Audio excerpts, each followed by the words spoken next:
সম্মানিত viewers, YouTube channel SR টিভির 832 জন সদস্য হল, আশা করি ভালো আছেন।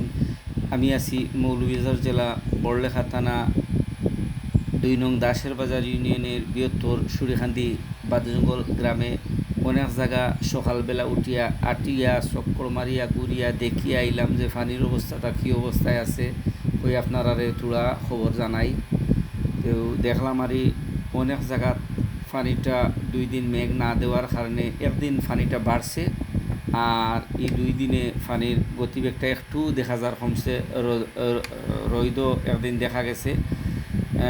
এইভাবে যদি থাকে তে আশা করি পানি নিয়ন্ত্রণে চলে আসবে, কর্মহীন মানুষ স্বাভাবিক অবস্থায় ফিরে আসবে।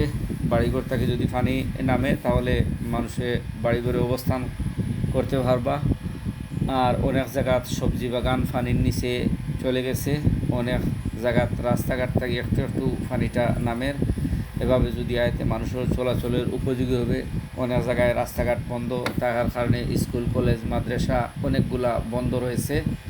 এভাবে চললে তো মানুষ দিন দিন কষ্ট ভোগ করতে হবে।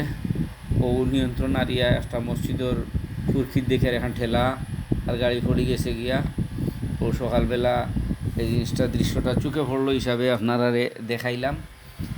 তো এভাবে ও আর একটা জায়গাত গেছি গিয়া যাচ্ছি দিনমজুর মানুষ, নাও বানানি মেস্তরি, উনি এখন খাম খাজ নাই, নাও বানাইতা বাড়িও পানির নিচে থাকার কারণে সরকারি প্রাইমারি স্কুলের দাঁড়িত দেখি আর নাওটা তুলিয়া নাওয়ার খাম কররা। এখন তো রাস্তাঘাট বুড়াইল কারণে সোলার ফতর লাগিয়ে ওই লগি নৌকা, বেশ একটা সুন্দর জিনিস।